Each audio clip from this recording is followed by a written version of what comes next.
Kita simak video detik-detik penutupan gereja di Purwakarta yang langsung diprakarsai, dikomandoi oleh bupatinya sendiri. Bupati Purwakarta yang cewek itu, jandane siapa? Denny. Oleh Pak Camat dan Ibu Kades, ya hari apa Pak? Kamis sore ya. Jandane Deddy Mulyadi. Kita cek sesuai dengan kita penghariman namanya OSS. Jadi lokasi ini kita cek kalau di sistem itu akan muncul apakah yang sudah berizin atau tidak. Itu ternyata tidak ada penggunaan ini baik untuk kegiatan peribadatan maupun aktivitas yang lainnya. Mengacu kepada regulasi kaitan dengan peraturan pemerintah nomor 16 tahun 2021 tentang peraturan pelaksanaan Undang-Undang nomor 28 tahun 2022 tentang bangunan gedung. Ya, ini sekiranya yang pemilik ini harus segera mengurus perizinannya, yaitu 2 hal. Yang pertama adalah dokumen persetujuan bangunan gedung PBG dan sertifikat baik emisi SLP. Setelah gedung terbentuk, maka boleh mengajukan untuk aktivitas yang lainnya, yaitu olahraga ataupun yang lainnya, termasuk adalah kegiatan peribadatan yang secara khusus aturannya melalui peraturan bersama dua menteri, yaitu Menteri Agama dan Menteri Dalam Negeri. Untuk itulah saya menyampaikan hasil tindak lanjut inspeksi lapangan bangunan sarana ibadah dan kegiatan yang lainnya yang ada di belakang kita. Ini adalah sebagai dasar kita menindaklanjuti penutupan, ya, sementara sebelum keluarnya perizinan. Jadi saya harapkan pada gedung ini untuk mengurus perizinan terlebih dahulu.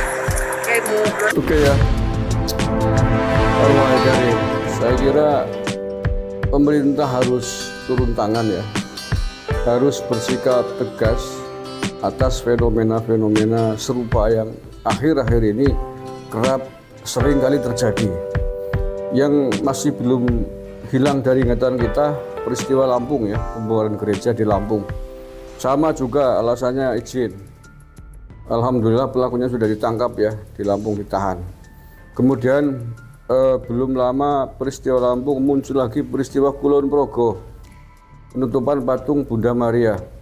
Sama juga alasannya karena belum ada izin. Kulon Progo baru saja selesai kemarin muncul di Lumajang, dipasang spanduk besar larangan mendirikan gereja di wilayah ini.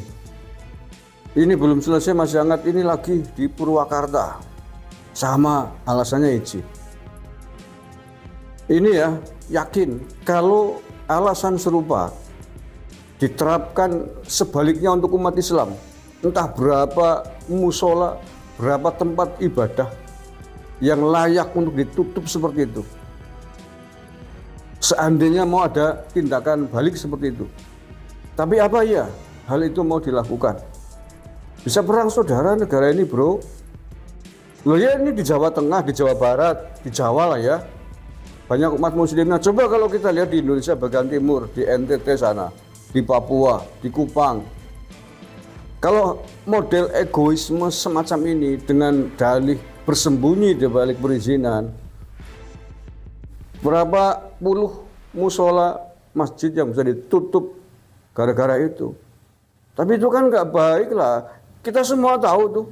Kita semua ngerti itu adalah hanya untuk argumentasi akal-akalan bersembunyi di balik perizinan. Toh tidak semua tempat ibadah memerlukan tempat izin yang ketat semacam aturan itu. Ada klasifikasinya, nggak semuanya. Ya Allah ya Karim, di Indonesia di RT itu kadang-kadang ada 1, 2 musola, di masjid ada lebih dari 4-5 masjid, banyak sekali. Coba kalau mau dipersoalkan, ditelisik model perizinan begitu, ya bubar negara ini perang saudara. Kita melihat prinsipnya lah, oke, kalau memang bahwa bangunan gereja itu memang mutlak memerlukan perizinan sebagaimana yang disyaratkan, oke, minta kepada pengelolanya untuk segera memenuhi administrasi persyaratannya. Tetapi kan tidak harus ditutup. Itu tempat ibadah. Kita kan punya tepo seliro, punya toleransi. Kalau ditutup terus mereka beribadah di mana? Ini otaknya nggak pada dipakai ya, puasa-puasa, Ramadan. Ramadan itu kan disuruh menahan nafsu gitu ya. Yang dikedepankan nafsunya saja gitu loh. Itu kan sama dengan kayak orang makan. Orang lagi makan, gara-gara mungkin belum bayar ke kasir gitu. Karena mungkin belum sempat gitu ya. Tiba-tiba makanannya diambil lagi dimakan. Kira-kira rasanya bagaimana? Ya tinggal diperingatkan, nanti selesai bayar ya Mbak, ya oke. Gitu. Ini kan sedang makan tiba-tiba direbut piringnya, makanannya ditutup, itu gimana kira-kira rasanya? Orang gue pada Allah ya karim, bupati ya. Lihat-lihatlah, disaring-saring itu loh. Kalau memang ada tempat ibadah, apapun lah ya tempat ibadahnya, enggak hanya gereja, mungkin masjid, gereja pura, didirikan memang tanpa argumentasi yang jelas. Didirikan hanya untuk sebuah perpecahan misalkan. Masjid pun tidak boleh mendirikan masjid yang menimbulkan madorot, menimbulkan perpecahan. Itu dilarang oleh Nabi. Nabi dalam sejarahnya pernah menghancurkan, membakar masjid yang namanya Masjid Diror. Karena dibuat dengan tujuan yang lain, yang berbeda, bukan untuk beribadah, tapi untuk membuat perpecahan di antara umat Islam ketika itu. Dibakar oleh Nabi dan sahabat-sahabatnya dilarang sholat di situ. Itu kalau konteksnya memang begitu, oke lah ya, misalkan di sebelahnya sudah ada masjid gede, kemudian tiba-tiba dibangun gereja, sementara tidak ada umat Kristiani di situ satupun gitu loh. Kan itu pendirian yang tidak logis, tidak masuk akal. Maksudnya apa? Itu kan namanya memanas-manasi, provokasi kan begitu. Kecuali dalam satu tempat yang memang diperuntukkan untuk menggambarkan kehidupan Bhinneka Tunggal Ika, untuk memberikan contoh tentang hebatnya kerukunan umat beragama di Indonesia. Misalkan di tempat wisata atau di kantor urusan agama, di kantor departemen agama ada satu komplek khusus dibangun masjid, gereja, pura dan lain sebagainya. Atas kesepakatan bersama, oke. Ini kan memang dibangun untuk beribadah. Memang difungsikan, memang memerlukan umat Kristiani itu. Ya Karim. Ini Menteri Agamanya Ketua Umum GP Ansor lu ya. Tokoh NU 24 karat gitu ya. Lah ya Ketua Umum GP Ansor punya punya Bansor 7 juta orang. Ini saja masih aja begini, masih ada model-model begini. Tidak berdaya menghadapi yang begini. Ini apalagi nih, kalau Menteri Agamanya dari kelompok mereka bubar pasar. Habis kerukunan hidup beragama. Jadi yang terakhir mohonlah dievaluasi, negara hadirlah. Jangan sampai hadir sudah clash, sudah hancur berantakan, nggak ada gunanya. Mencegah itu tetap harus didahulukan. Mencegah itu lebih baik daripada mengobati. Kita juga umat muslim, terutama yang pernah ngaji di pesantren, pasti pernah mendengar kaidah usul fikih darul mafasid muqaddamun ala jalbil masalih. Mencegah kerusakan itu harus didahulukan daripada melakukan sebuah kebaikan. Ya, yang belum pernah ngaji usul fikih, ini yang suka tokbar takbir, kekenyangan doktrin, kasih tahu tuh. Itu ada kaidah usul fikih begitu. Darul mafasid muqaddamun ala jalbil masalih. Mencegah kerusakan itu harus didahulukan daripada perbuatan baik sebelumnya. Yang berkumpul ya perbuatan baik dan kerusakan itu berkumpul, malah yang didahulukan mencegah kerusakannya. Mudah enggak? Saya kasih contoh. Anda jalan-jalan di kolam renang. Tiba-tiba di depan Anda ada perempuan cewek cantik, seksi, kejebur kolam. Nggak bisa berenang, dia menggapai-gapai minta tolong.